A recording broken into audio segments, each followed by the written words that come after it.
Hi, Craig Warmbold here, dailydodge.com, alongside Sergeant Eric Smeedema with the Beaver Dam Police Department. Thank you very much for joining me today. Thanks for having me. We're here to talk about Project Lifesaver. I had an opportunity yesterday, in fact, to ride along on some of the Project Lifesaver training, and this is an opportunity for Sergeant Smeedema to explain exactly what Project Lifesaver is all about and what they learned from that training. First, if you could, though, tell us your role with Project Lifesaver. My role with Project Lifesaver, I'm going to be the administrator of the program. I'm going to handle paperwork, who we're going to sign up for the program, and that type of thing. And then we have 4 people that got trained from our department, and then 3 from the fire department that got trained. And they're electronic search specialist is their title. And they're trained to locate somebody that wanders that'll be on Project Lifesaver. Yeah, so explain this program then. It is for just that very purpose. People who wander, you track them down. Correct. This technology started in 1999 in Chesapeake, Virginia, I believe. And they came up with a way to have somebody wears a transmitter that looks like this. And this is for people that wander with disorders such as dementia, Alzheimer's, autism, Down syndrome. They have to be at risk to wander off. They will apply to be on this program, fill out some paperwork, whatever else. They'll get a transmitter like this. They put the transmitter on. The transmitter has to stay on the entire time. It can't come off. They have to live with a caretaker because the caretaker has to be able to call us if they would ever leave or wander off. So they have to have 24/7 care. What would happen, they would call 911. If they would happen to wander off, they would give their last known location, what they're wearing, and how long they've been gone. We then come with our transmitter, which looks like this. And they all have a different frequency. This transmitter has a frequency of 775, which we would punch into here. We would be able to, we turn it on, and actually you probably hear what it's supposed to sound like. You're supposed to get a chirping noise like that. As you get closer, the chirping noise will be more distinct and louder. And we start off doing a 360 to figure out what direction the person's at, and then we will start moving towards the chirping, and that will ultimately lead us to the person. So you had an opportunity to train yesterday, and we're recording this in December of 2018. You're on the cusp of implementing this in the Beaver Dam Police Department. It's already in effect in the Dodge County Sheriff's Department. The program has been around for a while. Tell us about the training process. Walk us through what you did yesterday. The first part of the training, the trainer was from Ohio, from a sheriff's department. He was there for 40 years. He had Project Lifesaver there. I think he was in charge of it for 9 years, and now he goes around and teaches different departments. There's departments in all 50 states now. I want to say there's around 1,500 or so total agencies, including in Canada and Australia. The first part of the training is to make you aware of the disorders, autism, dementia, Down syndrome, and the tendency that they have and how to deal with those type of people, how to approach them. The fact that a lot of them like to gravitate towards water. So you just go over a basic overview of all those disorders and the people that are eligible for the program. We had to take 2 written tests on the information that we were given that everybody passed. And then the practical, initially the first day we went out and practiced, they hid these transmitters around the fire department outside, and we had to go find them. The practical portion of it, we had to find 3 of these in 15 minutes to pass. Fortunately, everybody in our group found it within that 15-minute period. The last day, the instructor gave us scenarios. He hid. Obviously, when we're actually finding somebody, you're going to find the person, but we had to find something this big that it was hidden. So he gave us a scenario. One was we were at the hospital. They gave us that World War II vet wandered off, and he just said he was going to visit his friends. So we had some clue at where he possibly went. So a gentleman walked away from home. We have 2 firefighters and then 2 police officers with the same transmission or receiving unit that we have right now. We're trying to locate his signal. Right now, we're on the wrong side of things. They are getting a signal from the hospital to the northeast. We're not getting anything over here. So we're gonna try and go to the northeast of maybe the Veterans Cemetery up there to see if we can get anything and try and locate him. He is either suffering from Alzheimer's or dementia, and he tends to wander. So they attached a Project Lifesaver transmitter on his wrist, and we are tuned into his frequency, and we're trying to locate him right now. So we're guessing he's somewhere in the city of Beaver Dam. This makes it a lot easier. So like on average times doing traditional search and rescue, it can take up to 9 hours using a lot of resources. Usually with Project Lifesaver, it takes to be about, let's say, 30 minutes to locate. You want to get to a higher elevation, you get a better reading with this the higher up you are. We also have an antenna for the top of our vehicle. You have to be within 1 mile for this to pick it up. We can put that on if it's been a longer period of time. This is just a magnet that'll stick on top of the car, and this goes a 1/4 mile radius around. So you would drive in circles from that location until you pick up a signal. Then we would get out and we would use this to make a 360 around to pinpoint what direction, east, west, and then we would let other units know, yep, it's coming from the northeast, somebody go up to the northeast part of the city. So we did that kind of leapfrogging, and then the chirping that you heard before will get louder and easier to hear the closer that you get, until you eventually find where it is. Yeah, I think one of the things I realized from my ride along yesterday was that those initial chirps are kind of hard to distinguish with all the static that's going on out there. Let's see what we got.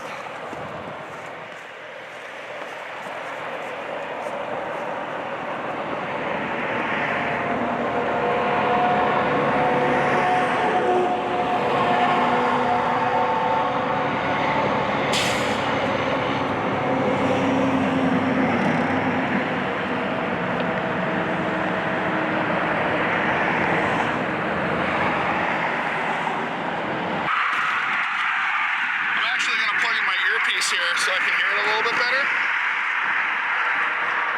I don't know how loud this is going to be.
That's the signal that you should be getting when it's... Yeah, I think that's part of the problem being in the city. You have a lot of buildings and obstructions in the way to cause interference, but ultimately it'll take a little to get used to. We'll play around with it. We'll hide it in parks. You have to recertify every 2 years. We'll go out and give demonstrations and stuff too in the meantime, but just working with it, I think the instructor had done it enough where he could pick up the beeping a little bit better than us because he had done it so many times before, but it can be a little difficult at first, and that's why it's key that the caregivers call us immediately when they go missing. So where did you find your missing veteran from the hospital? We found our missing veteran was at the American Legion.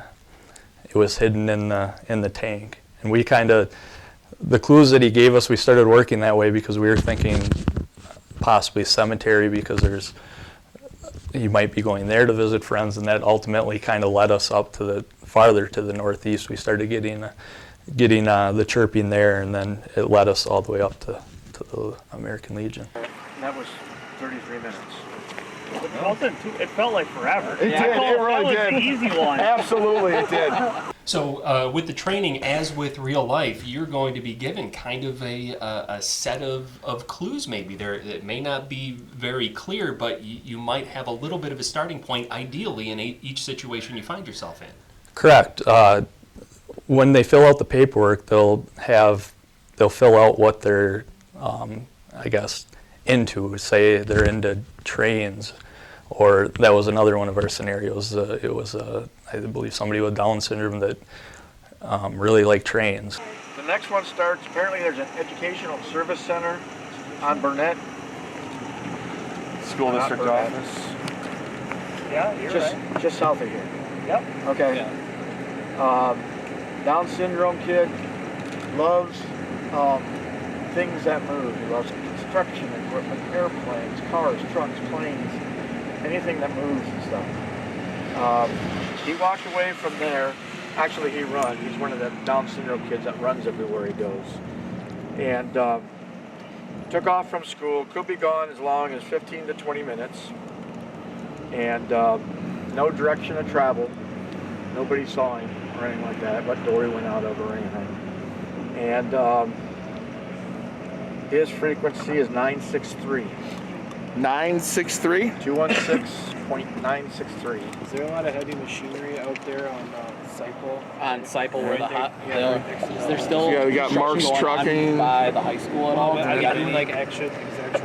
Yeah, on Cyple, yeah, they are. They're doing construction. So we'll plus, The school called mom, and his last fixation, what he's been talking about for the last few days, was trains. trains. okay, trains. Tracks. So tracks, we got tracks. Also, he's been gone for 15 minutes. Average is 4, but he's probably running, so he's going faster. Say maybe about a half-mile range, somewhere in there. So what we got? So you're going to have clues. A lot of times water, they'll gravitate towards water. But that'll be on our sheet so that we kind of have some idea that where they might possibly go. So what did you learn from the training yesterday? I learned that it was a little tougher than we thought it was, but ultimately, if you put the time in, it's a good program and you're able to locate somebody. And this technology goes back to the 1900s when they used to put, early 1900s when they used to put the bands on like grizzly bears and then film the TV shows where they had the thing to track them, to videotape them. So it's basically the same technology as back then. It's reliable. You don't have to rely on GPS satellites moving around and having a cell reception or anything else. This is old-fashioned transmitter and use the receiver to set on the FM band to find it. How long do you think it'll take on average to find an individual missing in Beaver Dam? The average time Project Lifesaver figured was 30 minutes is their average time. Here in the city, it depends on how quickly you get called. If we get called right away, it should be literally maybe 10 minutes that we should be able to get the chirping and be able to locate them. And that's our goal, is we want them to call as soon as possible and give us their last location. But on top of that, even without the searching part of it, we're going to be going into houses to change batteries every 2 months and change the bands. So it'll give our officers an opportunity to build a bond with people. Our instructor, he said he's still in contact with some of the families he had on Project Lifesaver, that you just develop that bond with that individual and their family, and I think it's good for the police department, good for our officers and the community. Now we've got all the Project Lifesaver gear here. During this interview, you've already seen the antenna and the Yep. transponder and the receiver. Receiver. What's some of this other stuff we have here? You've got a whole toolkit full of things. You mentioned the batteries, and that's understandable. Why do you have a toothbrush in there? You have elderly people on this program, and they're going to have this on them while skin or whatever else can come off. So it's used to brush that off and clean them. They also make different colored cases that I'm going to order, a number of different colors, so the child can pick out if they really like blue. We'll give them a blue one. There's different colored bands that they can wear too. The instructor said he had one that one individual that was on it put all kinds of bling. He called it on here, which is totally fine to do. And then these are the batteries that go in it, and they get changed twice a month, or once every 2 months. Each family will get one of these. It's just to test they have to keep a log, and they have to test the battery every day. So obviously the most important part of this program is the battery. If the battery isn't working, we aren't able to track them. So they just do that. If it's blinking, that's good. They log that the battery's working. And then just some other random stuff that we can carry this tackle box when we go into the home to change the band or in the battery and whatever else, just some other maintenance stuff. So what is the cost for a family to be able to implement Project Lifesaver for one of their loved ones? We talked a little bit about that. We don't want this to be something where somebody has to pay a monthly fee for this program, especially if financially they're unable to. Up to this date, we raised a lot of money, over $10,000. That's how this program got started. It wasn't any money from the city. It was all donations, and going and talking to different civic groups to get them, and then they donated money, and private individuals. We also had a brat fry. So our goal is to sustain the program that way. If a family gets on Project Lifesaver and they're able to make a donation towards the equipment, we'll definitely accept that. But we're not going to keep anybody that can't afford to be on it. We're not going to keep them from the program. The transmitter and the package, it comes with some wristbands and I think a couple batteries, is $300. So, but once you have the transmitter bought, the batteries are about 85 cents a piece, and the wristbands are like $1.85 a piece. So we'll approach businesses and other groups to see if we can continue to get donations, and we'll probably have a few more fundraisers so that we can completely sustain the program by itself. However, to start off, we're going to have to limit the amount of people we have on because we only have so much money, with these being $300 a piece. Are donations being accepted? Yep, they're still accepted here at the police department. Anybody can make a donation, and 100% of the money goes towards Project Lifesaver. There's no administrative fees, nothing else. I'll use all the money to buy more transmitters, batteries, and wristbands. All the money will go towards Project Lifesaver if that's what you wish. So one of the things that I thought that crossed my mind when I learned that Beaver Dam would be getting Project Lifesaver, knowing that the Dodge County Sheriff's Office had already had it for a year or two or so, was that why do we need Project Lifesaver in Beaver Dam if the Dodge County Sheriff's Office already has it? But being part of that ride along, it really kind of clicked that at the end of the day, it's a manpower thing and it's a response thing. Wouldn't you agree? Yeah, I would agree. Dodge County, the biggest population area is obviously Beaver Dam, where you're going to have a majority of the people on this program. If somebody has an issue with the band, say it's bugging their ankle or whatever, they need it moved to their arm, depending on where a deputy is or working, chances are we're probably going to have somebody working at the time that's trained in Project Lifesaver between us and the fire department that can come and take care of that. And also, if a search needs to be done, I believe the fire department was going to train all of their full-time guys. They have 3 from each shift that went through the initial training. So you should have somebody on 24/7 that can grab that. That's the other thing. We have 2 of these, 2 of the receivers. One is at the fire department and one is here, so that we have access to, they don't have to come over here and get it, and we don't have to go over there and get it. So yeah, it's a good program. What has the success rate of Project Lifesaver been? 100%. I want to say how many saves? 3. They're up to.